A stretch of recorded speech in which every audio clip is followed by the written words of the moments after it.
ഓരോ ദിവസവും ലോകമെമ്പാടും പല പല ജീവജാലങ്ങൾ കൊല്ലപ്പെടുന്നുണ്ടല്ലേ.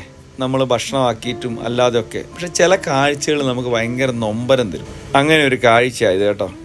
ഏതോ ഒരു ഫാക്ടറി ആണെന്ന് തോന്നുന്നു. നെല്ല് സംഭരിച്ചിരിക്കുന്ന ഒരു ടാങ്കിനകത്ത് ഒരുപാട് കിളികൾ വന്നിരുന്ന് ഇങ്ങനെ കൊത്തി തിന്നുന്നുണ്ട്. ആ സമയത്ത് ഈ നെല്ല് താഴേക്ക് മെല്ലെ മെല്ലെ ഊർന്നൂർന്ന് പോകുന്നുണ്ട്. അതിൻ്റെ പ്രോസസ്സിങ് നടക്കുന്നതെന്ന് തോന്നുന്നു. അതിൽ ഒരു കൊച്ചു കിളി അകപ്പെട്ടു പോകുന്നു. ആ കിളി മെല്ലെ താഴേക്ക് പോകുമ്പോൾ ആരോ ഒരാൾ വീഡിയോ എടുക്കുന്നുണ്ട്. ആ ആൾക്ക് അതിനെ രക്ഷിക്കാനുള്ളൊരു സാഹചര്യം അവിടെ ഇല്ലാത്തതുകൊണ്ടായിരിക്കാം ഒരുപക്ഷെ അയാൾ രക്ഷിക്കാൻ ശ്രമിക്കാതിരുന്നത്.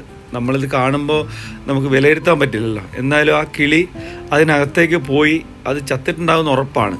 കാണുമ്പോൾ ഒരു വല്ലാത്ത പ്രയാസം. കാരണം നിസ്സഹായമായിട്ട് അടിയിലേക്ക് താഴ്ന്നു പോകുന്നൊരവസ്ഥയുണ്ടല്ലോ. നമ്മൾ ചില സിനിമയിൽ കാണാറില്ലേ, ഈ ചതുപ്പ് നിലത്തിലേക്ക് ഇങ്ങനെ താന്ന് പോകുമ്പോൾ ഒന്നും ചെയ്യാൻ പറ്റാത്തൊരവസ്ഥയില്ലേ. കഷ്ടമല്ലേ.